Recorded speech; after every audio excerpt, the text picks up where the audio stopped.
va a haber algún grado de reflujo. Pero si el paciente no tiene una peristalsis del esófago adecuada, ese jugo gástrico va a quedarse más tiempo en el esófago.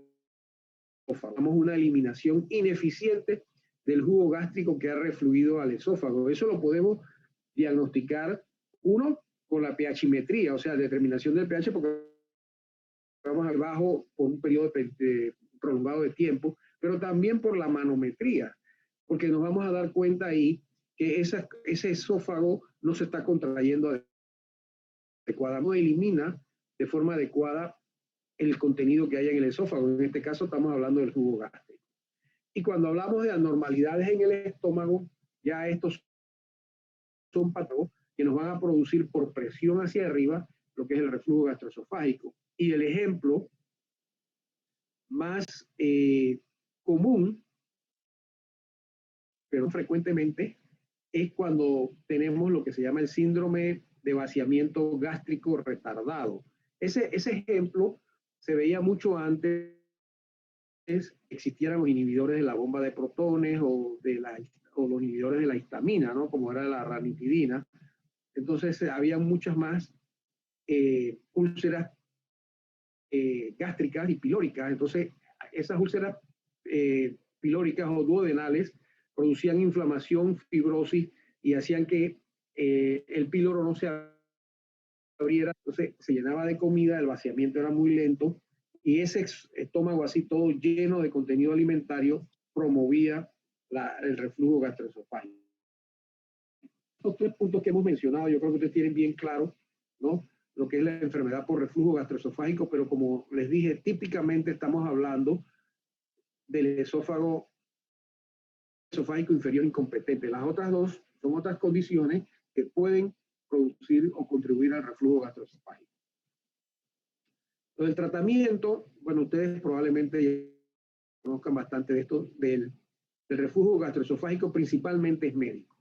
Históricamente, pues se trataba siempre con antiácidos, ¿no? Y físicas. Esto de las medidas físicas, ¿sí me están escuchando bien, verdad? Sí, doctor. Perfecto. Sí, doctor. Perfecto. Esto de las medidas físicas es algo que a veces no le damos la importancia de vida. ¿Cuáles son las medidas físicas? Y son todas de sentido común.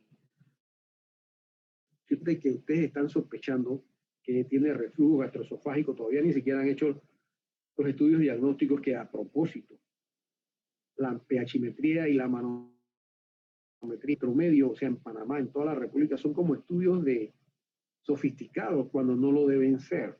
Y ahora mismo solo, no hay, que yo sepa, no hay ni un solo hospital nacional, ni del Seguro Social, ni del MINSA que haga estos estudios a nivel nacional. Entonces, todos tienen que irse a hacer a los hospitales privados, que por supuesto, y esto es algo que no debiera hacer. Eso tiene que ver con que el sistema de atención de salud, pues no anda muy bien, que de ejemplo, hay muchos otros. Y entonces, las medidas físicas, ¿en qué consisten? Bueno, las medidas físicas consisten, primero, si es un paciente obeso, la obesidad y el aumento del abdomen va a producir presión intraabdominal hacia arriba y eso va a promover el reflujo. La ropa muy apretada también, el tipo de alimentación, porque hay sustancias o alimentos que van a promover la secreción del jugo gástrico, y ahora lo vamos a ver, pues va a agravar cualquier reflujo que tenga el paciente. Y lo otro que es tan importante es que los pacientes que tienen reflujo no deben comer antes de acostarse,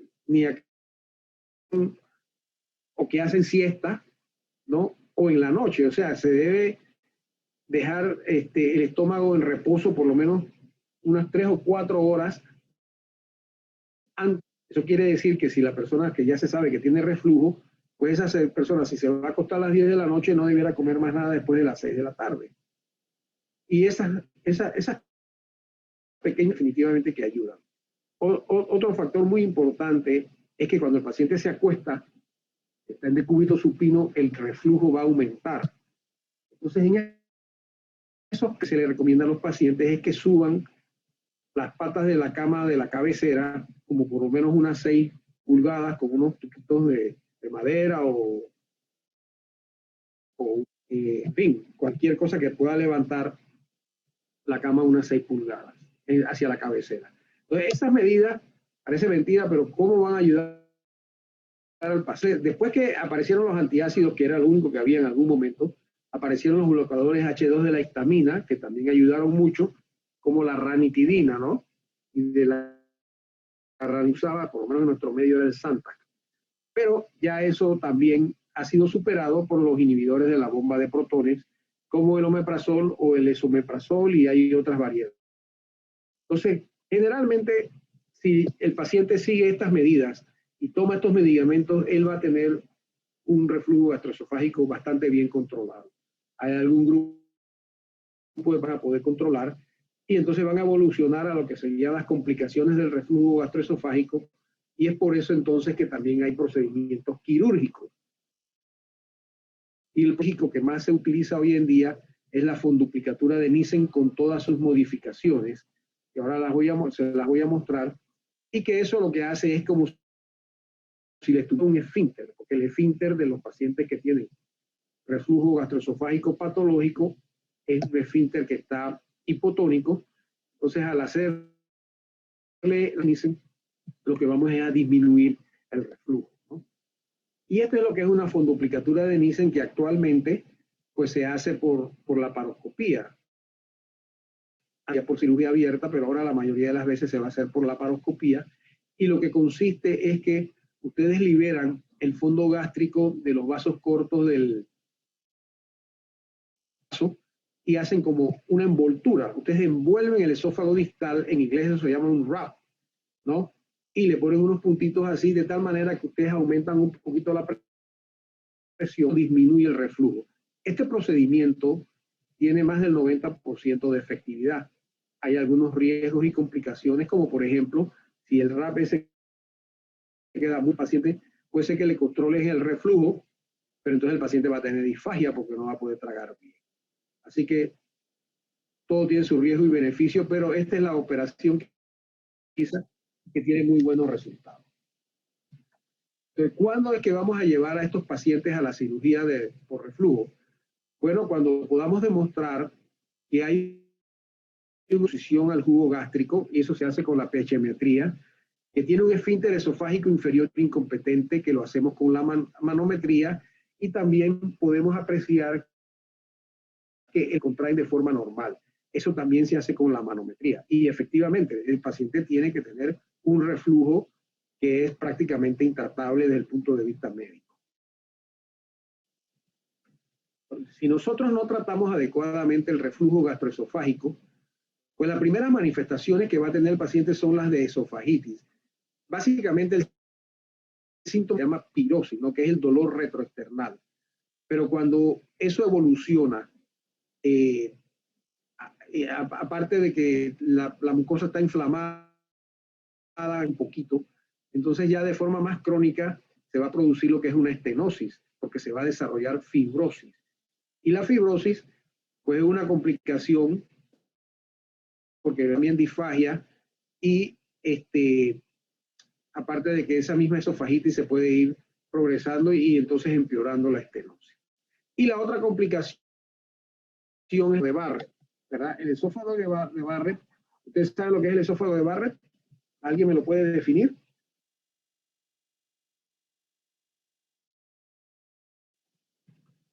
Bueno, el esófago de Barrett lo que es una metaplasia del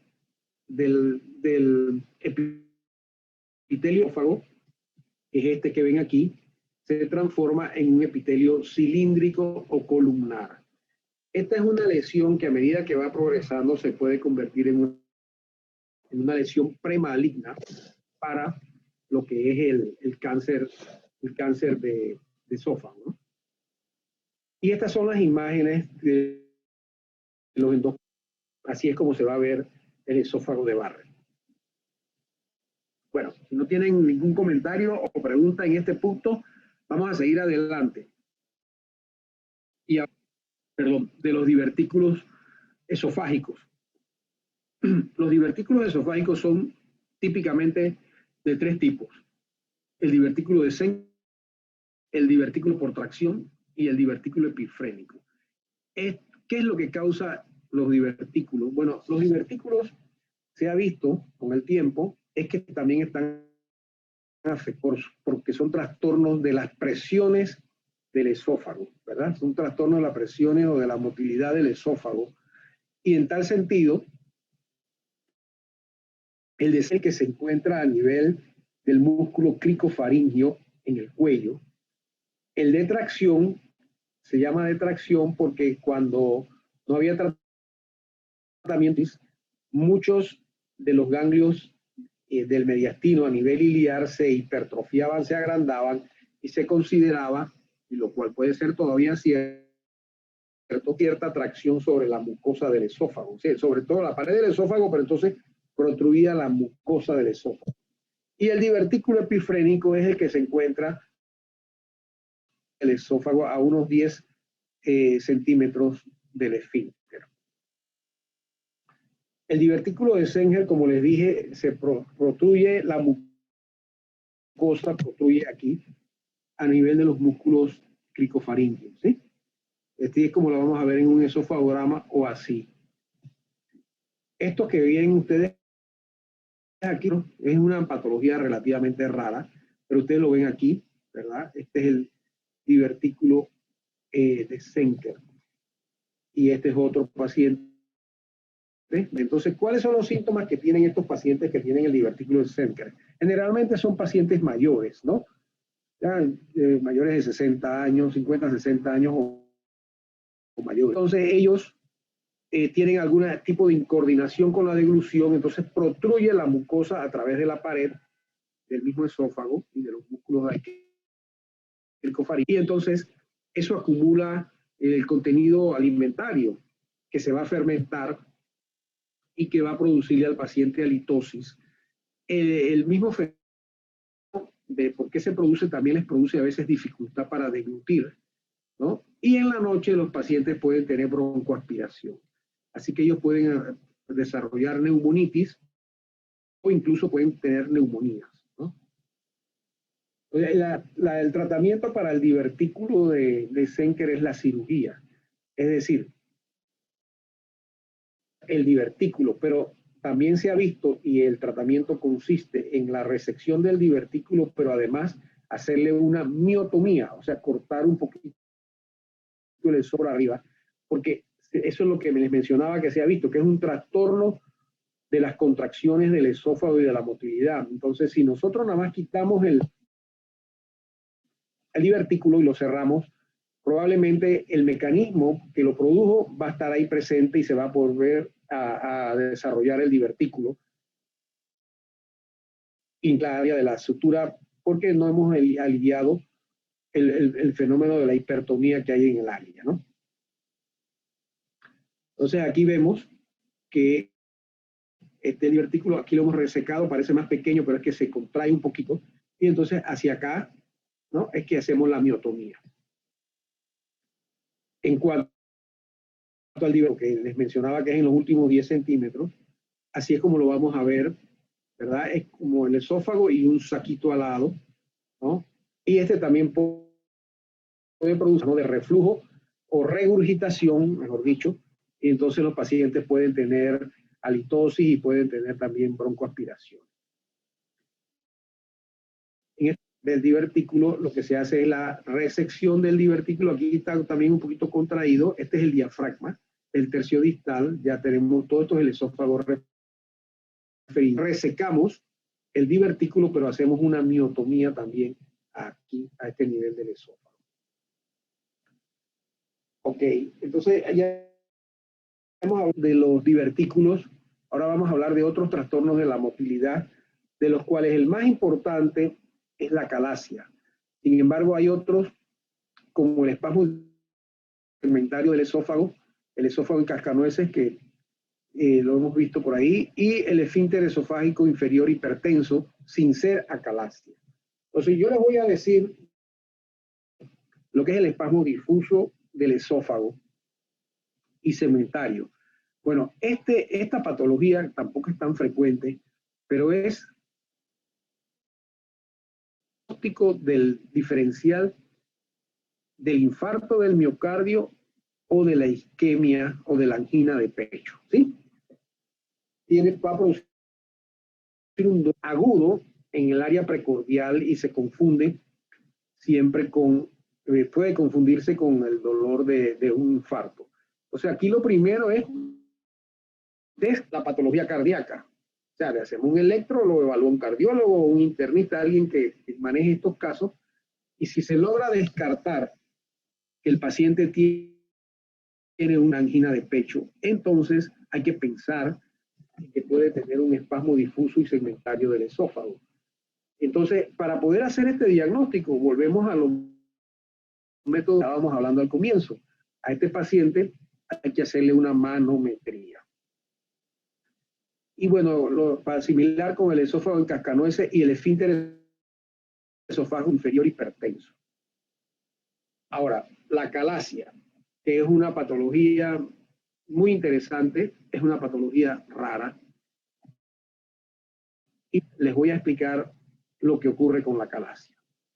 En la calasia, lo que hay es una afectación del plexo mientérico que no funciona de forma satisfactoria. ¿Qué lo produce? No se sabe.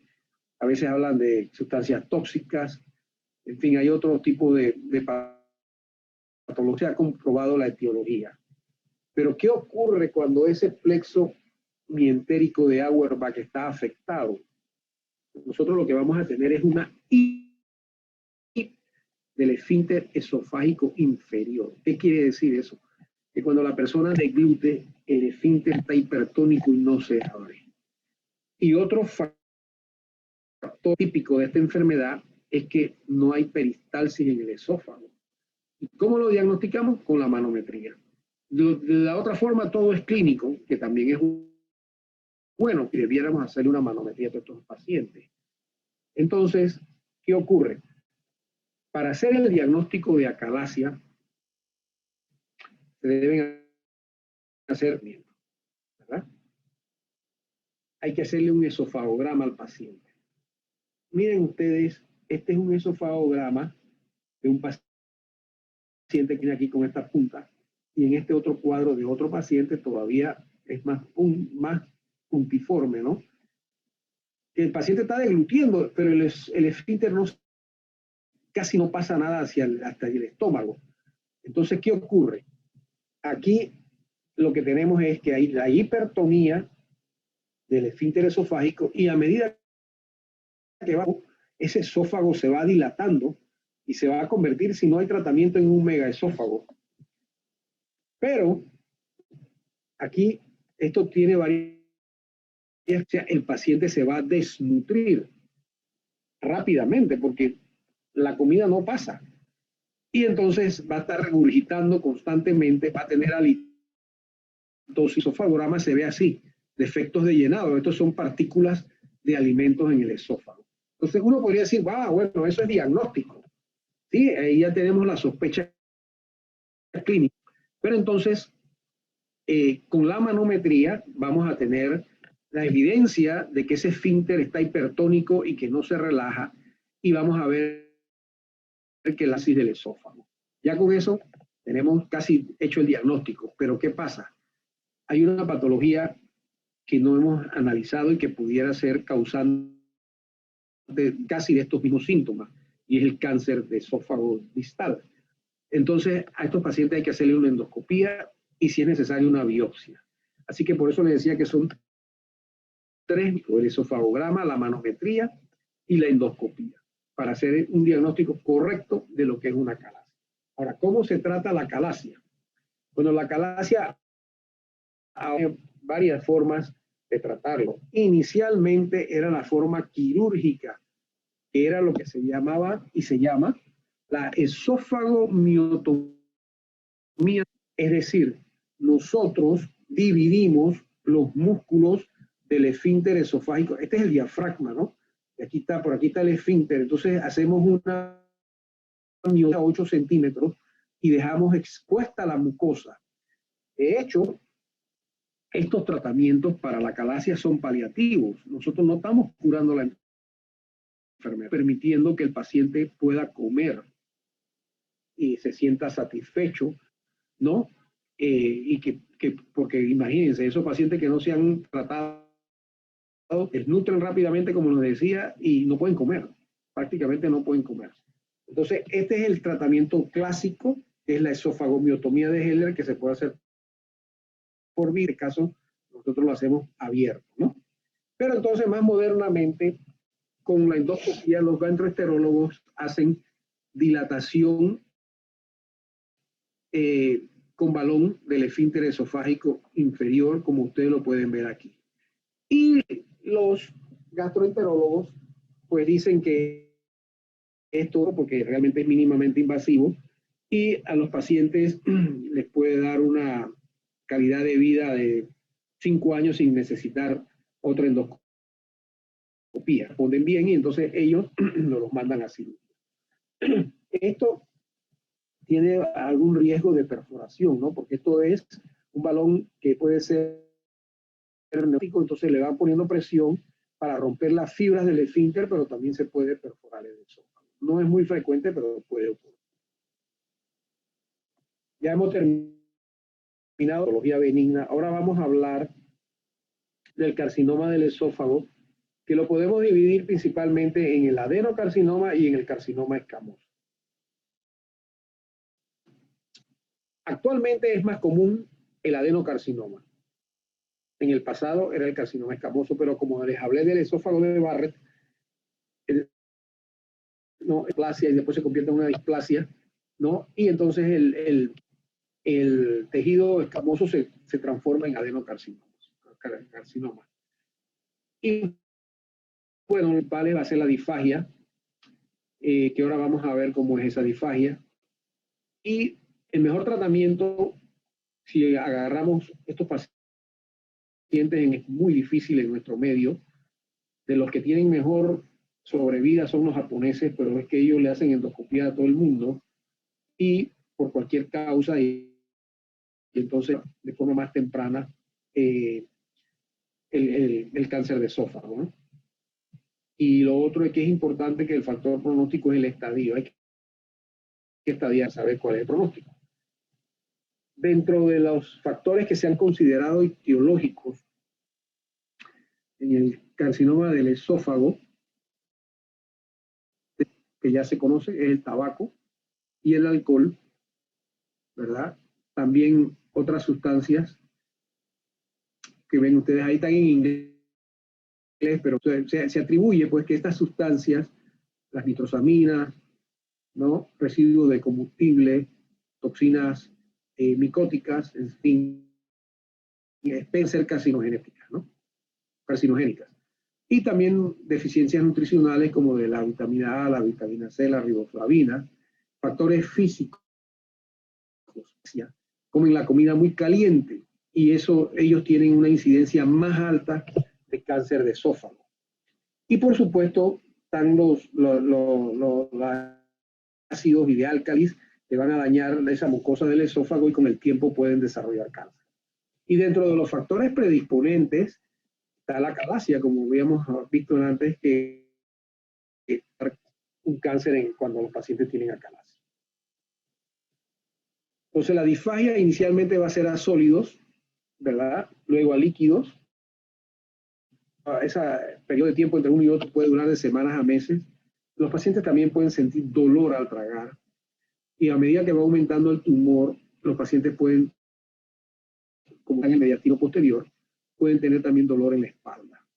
Lo que ya habíamos hablado, a nivel de la instrucción, todo lo demás se va acumulando ahí. Los pacientes pueden tener regurgitación, ellos van a tener anorexia y pérdida de peso.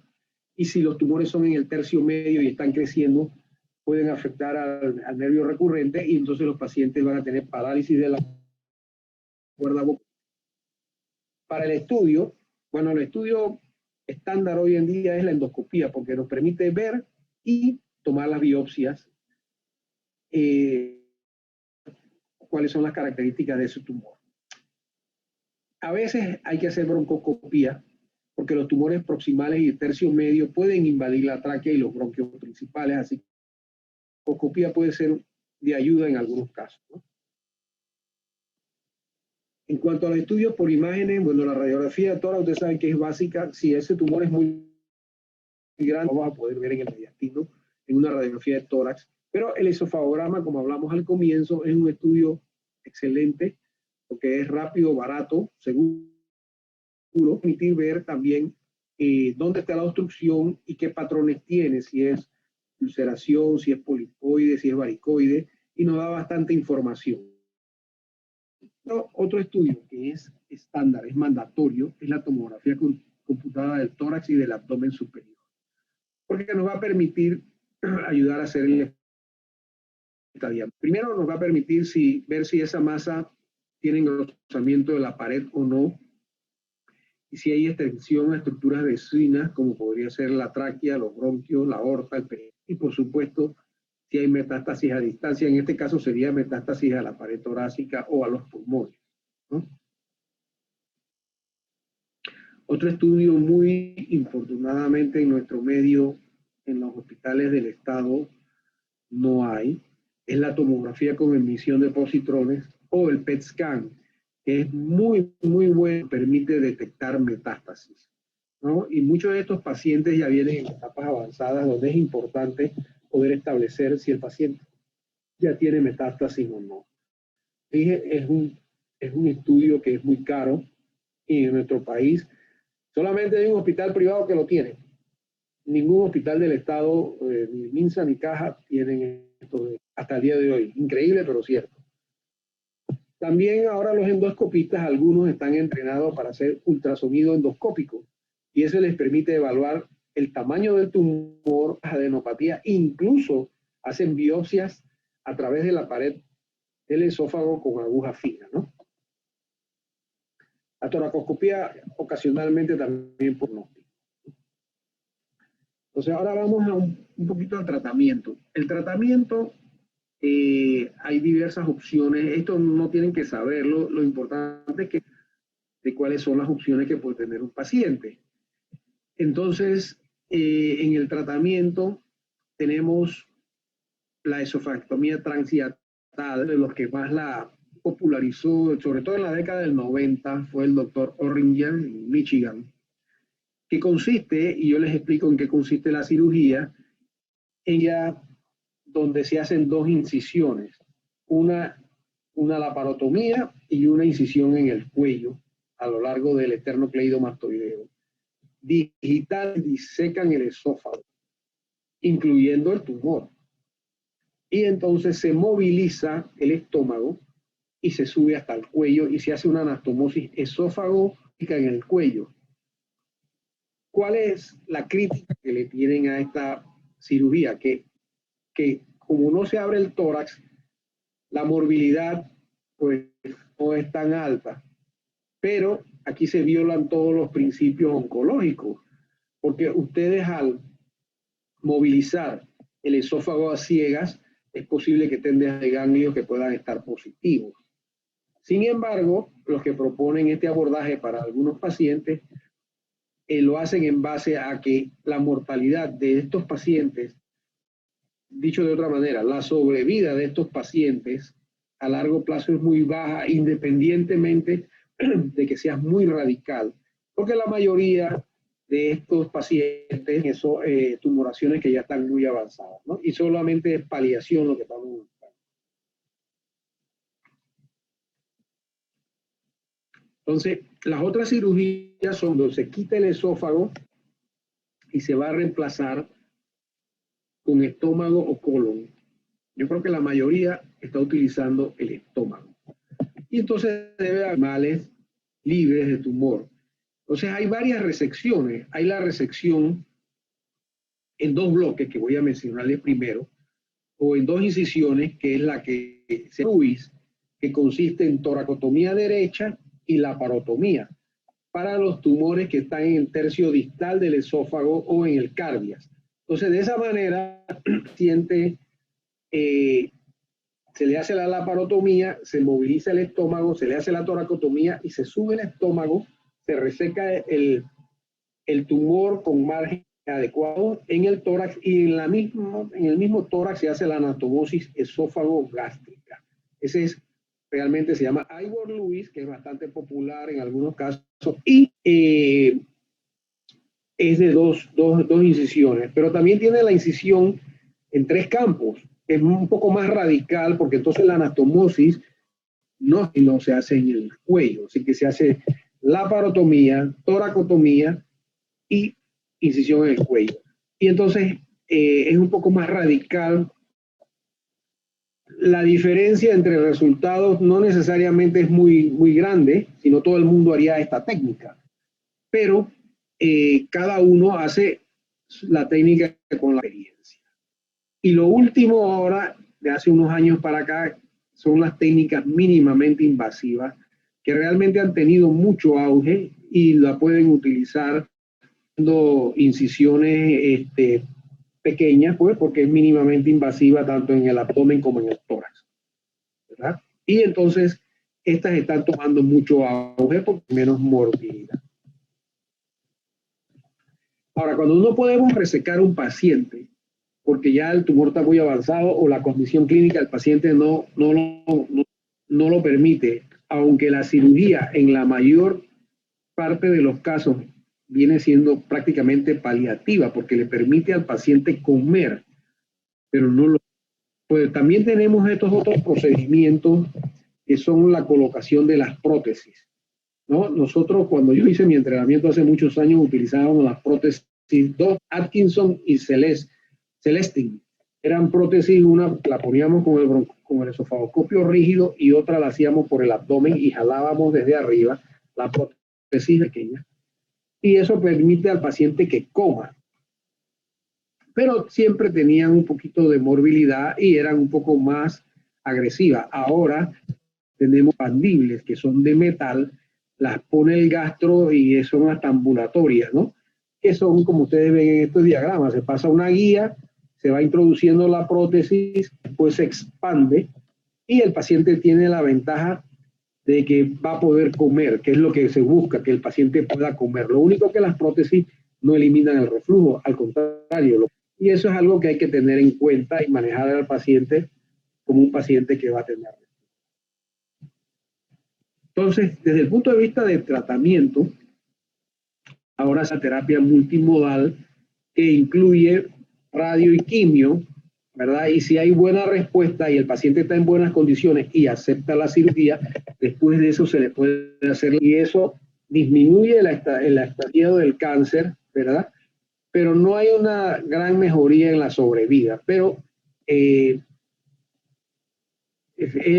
abordaje que se está usando actualmente, porque a veces cuando el paciente viene, tiene el tumor tan grande y tan que se considera que el paciente no es quirúrgico, entonces se da terapia multimodal, quimio, se logra reducir en un porcentaje de los pacientes el tumor, el paciente puede comer y entonces ya se le ofrece la cirugía. Algunos no la aceptan porque dicen que ya se sienten bien terapia multimodal y como sabemos, al final de cuentas eso es paliativo. Lo malo de todo esto es que es un cáncer muy malo, que tiene una sobrevida de últimos años, pero era de 5 a 12%, ¿no? De sobrevida.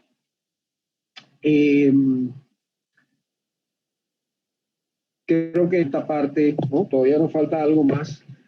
Quería ver si me había faltado algo para hablarles del cáncer. Bueno, lo que quería mencionar, afortunadamente, el cáncer de esófago en Panamá tiene una incidencia muy baja, ¿no?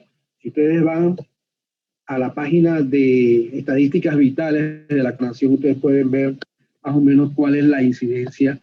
Desafortunadamente, por el otro lado, es que probablemente prácticamente el 100% de los casos son avanzados. O sea, porque para poder pensar en curación tienen que ser casos tempranos, ¿no? Pero afortunadamente es que hay muy pocos casos en cuanto a la incidencia, ¿no? Estamos hablando de que cuando yo revisé ese tema ya hace varios años era como de 2 a 4% por 100.000 habitantes, perdón. En cambio, en países como los países asiáticos, estamos hablando de 50, 60 por 100.000 habitantes, o sea que son muchas veces más que en Panamá. Y por eso también tienen más experiencia, ¿no? Darlos más tempranamente.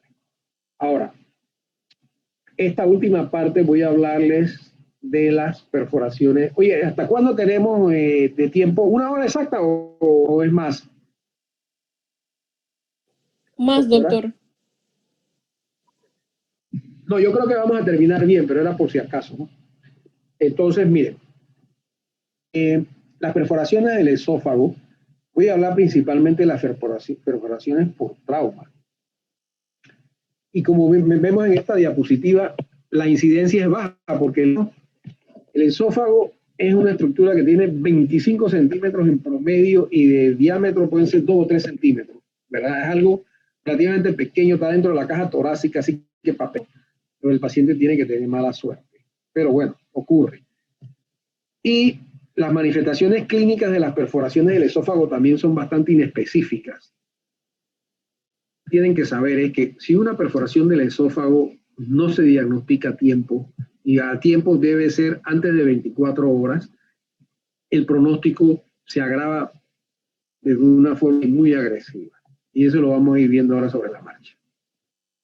Esto es una diapositiva bien vieja, o sea, una estadística bien vieja, pero no ha variado mucho.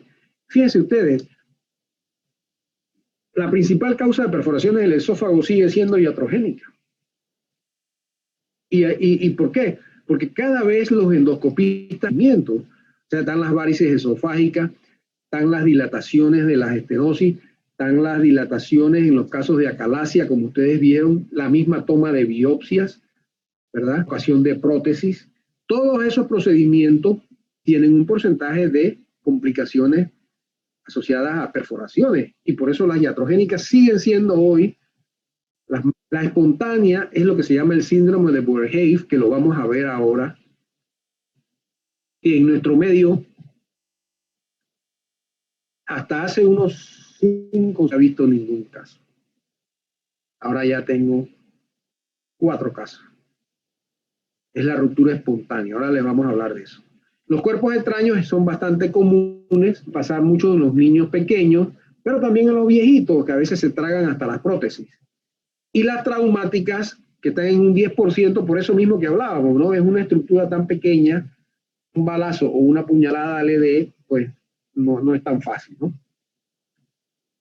Para poderlas estudiar, estas perforaciones las podemos dividir en varias, o clasificarlas en 4 grupos, ¿no? Intraluminales. Bueno, las fuerzas intraluminales, las más importantes son los cuerpos extraños o los procedimientos que hacemos en el esófago, ¿no? Las extraluminales, el trauma externo, que es muy raro, o el trauma penetrante, la ruptura espontánea, que es el síndrome de Boerhaave, y las perforaciones que hay en enfermedad preexistente.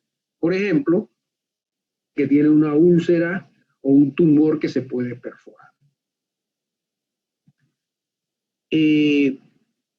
Estas son de las fuerzas intraluminales, como había mencionado, son por ejemplo los cuerpos extraños. Este paciente era un síndrome de Down que estaba comiéndose un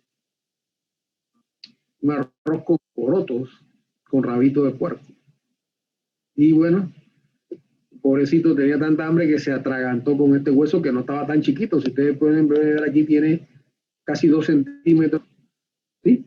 Así que las fuerzas intraluminales son la instrumentación, cuando hacemos nosotros mismos los procedimientos, los cuerpos extraños, una lesión neumática, aumento de presión de la vía por algún trauma que le produce aumento de la presión intraesofágica y se pueda romper, o la ingestión de cáusticos. Y bueno, ya habíamos hablado del porcentaje, en algunas estadísticas hablan de 14%, aquí estamos hablando de 12 a 15%. Y los cuerpos extraños más frecuentes son los de pescado, las monedas y, como les mencioné, las prótesis dentales. Entonces, la ruptura espontánea es el llamado síndrome de Boerhaave cuando hay rupturas en patología preexistente como el cáncer o esofagitis con ulceración. ¿Sí? Y vamos a detenernos a Verheij porque es una patología muy interesante. Verheij era un médico holandés que en el año 1724 atendió al almirante de la flota holandesa y murió por una ruptura del esófago.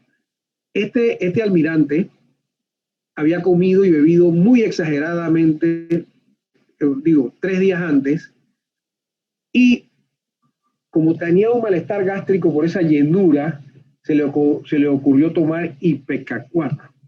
Ipecacuanha que se utilizaba para promover o producir el vómito. Entonces este hombre vomitó tantas veces y tan fuerte que desarrolló entonces un gástrico y torácico. Y de ahí rápidamente taquicardia, taquipnea, palidez. Bueno, en ese tiempo no existía el concepto de sepsis, pero sepsis, y murió rápidamente. La autopsia se reveló que él tenía todo distendido el tracto gastrointestinal superior con gran cantidad de alimentos en la cavidad torácica y de la parte inferior e izquierda del esófago. Entonces, de ahí salió el nombre de síndrome de Verheij. Entonces, ¿cuál es la característica de esa época? Puede ser en esta época. Eso se veía en los pacientes con comidas copiosas, pero también en los alcohólicos. Los alcohólicos que se la pasaban chupando, ¿no? Después de la chupadera venía la distensión abdominal y los vómitos, y esos vómitos incoercibles con gran aumento de la presión producían las perforaciones. De hecho, mi síndrome de Verheij aquí en Panamá fue un guatemalteco que se había tomado como en 24 horas, yo no sé cuántas cervezas de seco. Entonces el tipo vomitó y vomitó y vomitó y llegó perforado más de casi 2 días después. Ahora les comento más. Entonces, el síndrome de Verheij tiene esa historia clínica, va a ser típica, tiene que estar asociado a vómito, porque a nadie se le va a romper el esófago, ¿verdad? Pero además hay un síndrome que se llama la triada de Mackler, que consiste en 3 hallazgos, ¿verdad? 1, dolor torácico, vómitos y enfisema subcutáneo, que está aquí. ¿Ves? Este paciente tenía una ruptura, un síndrome de Verheij, o ruptura del esófago, pero este señor no era alcohólico. Este señor venía en un crucero, tenía 80 y pico de años, y parece que le cayó mal la comida y vomitó, y este es el esofagograma. Este es el esófago y aquí está el escape del medio, ¿verdad? Se le perforó el esófago. Bueno, es que yo estoy acá que no veo esos detalles, pero ahí está la triada de Mackler, ¿sí? Y estas son las imágenes de la endoscopía. El culito azul nos dice la perforación que era como de 4 centímetros. Esta es la luz del esófago y esta es otra fotografía de la perforación. Entonces, tradicionalmente estos pacientes se operaban y se les suturaba la perforación, pero tienen mucha morbilidad, sobre todo si son perforaciones más de 24 horas, ¿no? Entonces, este paciente nosotros lo manejamos en el HCT, acuérdense, en el Hospital Santo Tomás, prótesis esofágica expandible totalmente sellada, ¿no? Y ustedes la ven aquí. El tubo Levin, la prótesis en el esófago, pero es a cierto grado de sepsis torácica, ¿no? Y tenía efusión pleural, colapso del pulmón, efusión del otro lado y estaba haciendo un absceso aquí. Entonces, vamos y le hicimos videotoracoscopía y ustedes pueden ver que ya se estaba epitelizando toda la perforación, menos este pedacito. Pero como eso está sellado, ¿ve? Esta suerte es la mallita, ¿no? Pero eventualmente el paciente se selló, le drenamos el absceso y aquí está ya la radiografía prácticamente antes de salir del hospital. Esta es una opción, la prótesis esofágica. Ahora, más modernamente también tenemos otro procedimiento que tal vez ustedes no han oído, y es que ahora podemos casos poniendo un VAC. Un VAC es un sistema que en inglés significa vacuum assisted closure, tido por vacío. Entonces se ponen unas esponjas, se le pone un catéter donde se succiona y esa es la esponja aquí, en el esófago donde estaba el muchacho perforado. Este era un médico, joven de 24 años, que se perforó también comiendo. No estaba chupando el muchacho, sino que comió muy rápido y después le provocó vómitos y esos vómitos produjeron una perforación. Y entonces llegó a nuestro hospital, porque fue a otros 2 hospitales antes, uno privado y uno del sistema del MINSA, y no se le hizo el diagnóstico y cuando llegó de nosotros ya tenía 48 horas y bueno, lo tratamos de esta manera con los gastros, porque esto lo ponen los gastros. Y aquí está la esponjita que se le mete en el esófago, aquí la está colocando el gastro, ¿no? Y bueno, pudimos salvar a ese paciente. O sea que ya tenemos varias opciones para tratar estas complicaciones de las perforaciones que son muy serias, ¿no? Siguiendo con esto de las perforaciones del esófago, tenemos que, ya vimos las fuerzas intraluminales, ¿verdad? Ahora estamos en las extraluminales, que son los traumas, penetrantes, lesión iatrogénica. Yo estoy operando al paciente y tengo un tumor en el pulmón que invade el esófago, bueno, yo puedo lesionar el esófago, ¿no? Sería iatrogénica. Para las perforaciones del esófago hay ciertas cosas que tenemos que tener en cuenta. Primero, hacer una buena historia clínica. Si tenemos un balazo, hay que tratar de establecer esto, y si una puñalada también, cuál fue el mecanismo, y pensar que puede estar lesionado el esófago. Una vez que hacemos esa sospecha para confirmar el diagnóstico, lo que yo le haría enseguida es un esofagograma, ¿no? ¿Sí? Y entonces también el alto índice de sospecha viene si el paciente fue sometido a una dilatación o a una endoscopía y el paciente empieza con dolor en la espalda o dolor epigástrico. Bueno, lo primero que debemos pensar es que el paciente puede tener una perforación esofágica, ¿no? Si hay historia de trauma, como les mencioné anteriormente, ver cuál fue el mecanismo. Y por supuesto, si el paciente ha estado vomitando y con arqueos, viene con sospecha de que ustedes piensan que puede ser que se le perforó el esófago, entonces hay que hacerle un esófago. En cuanto a los síntomas de las perforaciones, los síntomas son muy inespecíficos. Dolor, la mayoría va a tener dolor, pero cualquier trauma te va a producir dolor, ¿no? Sobre todo si se perforó la pleura mediastinal. Asociada a la perforación del esófago, se perfora la pleura mediastinal, se hace un neumotórax o hidroneumotórax, entonces el paciente puede tener disnea. Extraño, por eso es que es un 4%, porque no todos son por cuerpo extraño, pueden tener disfagia. Y bueno, ya la fiebre no va a ser inmediata y el enfisema es más notorio en el cuello que en el tórax.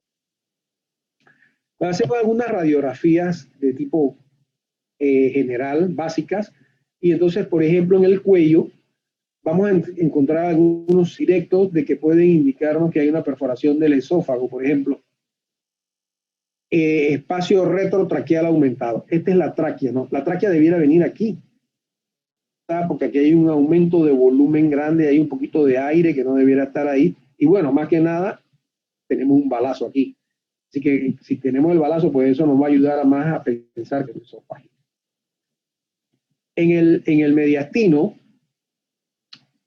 vamos a ver ensanchamiento, pero el ensanchamiento del mediastino no va a ser una cosa, ¿no? Pero ya para el día siguiente probablemente podemos ver un mediastino de este tamaño.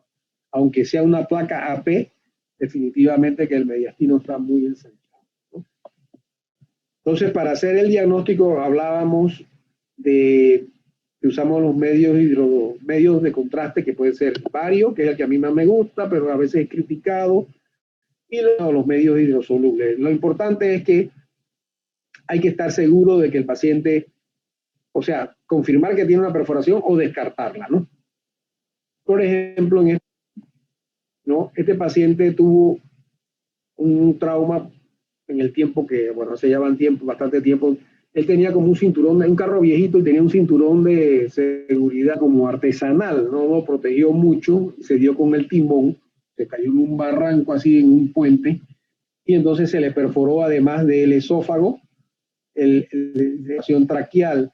Por suerte le dimos vario, porque el vario es bastante inerte en la vía aérea, ¿verdad? Y se pintó todo el árbol bronquial. Así que aquí sabíamos que el paciente una perforación doble, tráquea y esófago. y cuando el paciente toma líquido, él se ahoga. Entonces eso es lo que se ha llamado por algunos. Entonces el esofagograma, si está bien hecho, como debe ser, como Dios manda, no debe tener más de un 10% de falsos negativos. Vamos a saltarnos esa.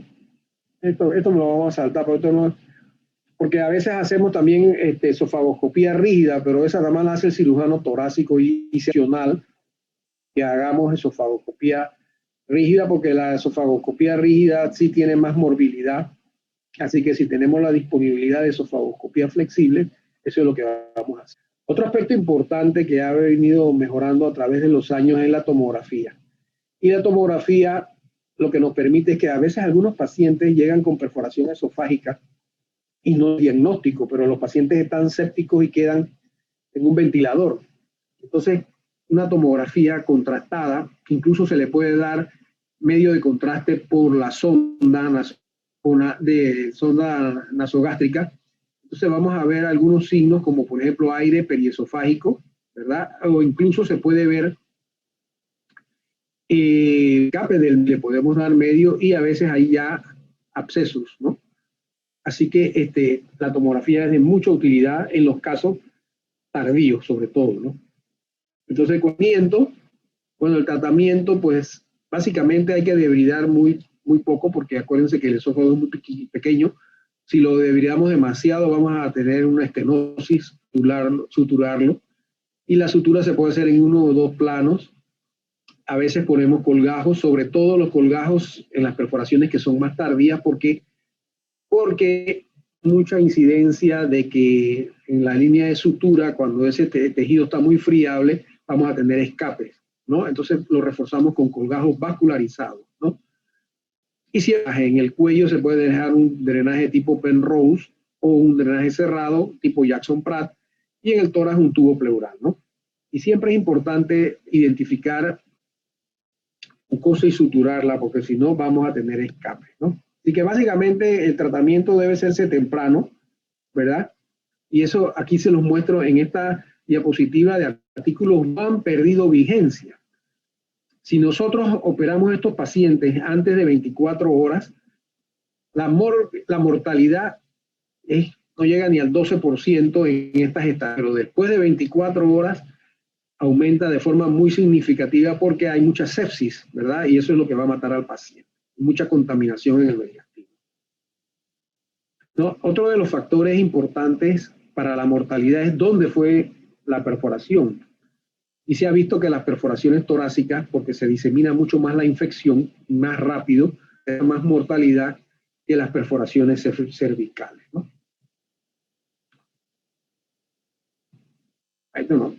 Bueno, entonces cuando hacemos en la perforación tardío, que siempre se recomienda dejar algún tipo de colgajo, se ha usado el esternocleidomastoideo para el cuello, se ha usado pleura, pericardio, omentum y otros músculos.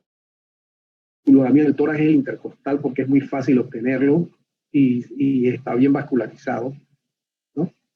Y aquí, por ejemplo, les muestro una fotografía una paciente, pues, que el marido le disparó así de frente y le pegó en el cuello. Y entonces el marido pensó que la había matado y después se pegó un tiro y él se mató. Entonces la mandaron de Darién a Panamá, la abordó cirugía general y cirugía general le suturó las perforaciones, pero el drenaje que le habían colocado empezó a drenar saliva, casi 1 litro de saliva al día, y después nos consultaron a nosotros. Esta es la reintervención que ustedes ven aquí, ¿verdad? Este es los cuerpos vertebrales, y aquí ya se ve algo aquí anormal. Cuando lo movilizamos todo, aquí están los puntos de seda, este es el hueco del esófago que ya se veía. Entonces, ¿qué hicimos nosotros? Y es con lo que hemos estado hablando. Le suturamos las perforaciones y le pusimos un colgajo pediculado del músculo esternocleidomastoideo. Esta es la tiroides, el músculo está metido allá debajo donde está el esófago. Y así pudimos resolver el problema de la perforación. Así que en las perforaciones tardías siempre usamos algún. Y bueno, este es otro caso de otro Werheim que lo manejamos con la prótesis esofágica, ¿no? Él estaba perforado, se le puso una prótesis sellada, ¿no? Expandible. Este es el mismo caso, ¿no? Y al final de cuentas, ¿qué es lo que ha hecho? ¿Qué es lo que ha hecho? Bueno, lo que ha pasado actualmente es que la mortalidad de las perforaciones tardías del esófago han disminuido, ¿no? Desde aquellos tiempos donde había a cerca de 10, 14, 15%, y eso se ha debido básicamente a que tenemos algunas cosas. Primero, somos más agresivos con el tratamiento, ¿verdad? Tenemos muchos avances en cuidados críticos. Estos pacientes tan sépticos tienen shock séptico, pero nosotros los podemos reanimar, se le dan vasopresores, están en ventilación mecánica, ¿verdad? También le pones antibióticos y también los podemos nutrir mejor y podemos mantener esos pacientes nutridos semanas, que esos pacientes antes obviamente no duraban tanto tiempo y se morían.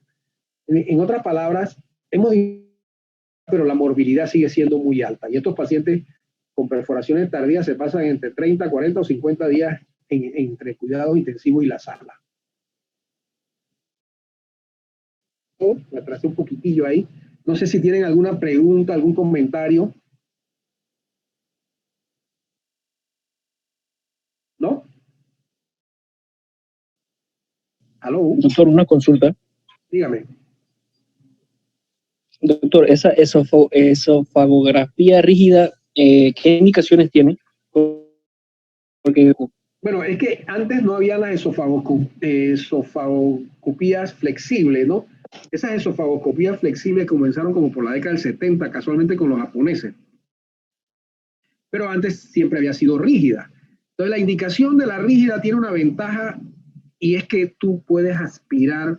Por ejemplo, si tú estás mirando en el esófago y está lleno de sangre, ella te permite aspirar más rápido, ¿no? Más rápido, porque te puedes poner una sonda más gruesa. Pero ya no hay muchas ventajas sobre la flexible, ¿no? Solamente que tengas la disposición de usar el rígido y no tengas el flexible o no tengas la persona entrenada que haga el flexible. Pero también se utilizaba antes para colocar las prótesis, que ahora también se pueden colocar por la flexible. Así que sí, ciertamente ya, ¿no? Pero nosotros los cirujanos torácicos, algunos, no todos, nos entrenamos en la esofagoscopía rígida.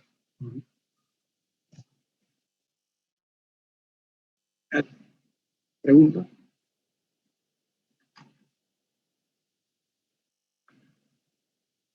Bueno, entonces, ¿hacemos la el jueves o no me toca? Liduvina, no. Ludovina, ¿no? ¿Es Ludovina o Liduvina? Liduvina. ¿Tenemos que hacer el jueves o no? Sí. Ok. Entonces me manda así el enlace y la damos así a las 2 también. Está bien. Listo, quedamos así. Usted nada más me lo recuerda, ¿yo? ¿Sí? Está bien. Bueno. Gracias, doctor. Que estén bien, ¿sí? Chao. Gracias. muchas gracias.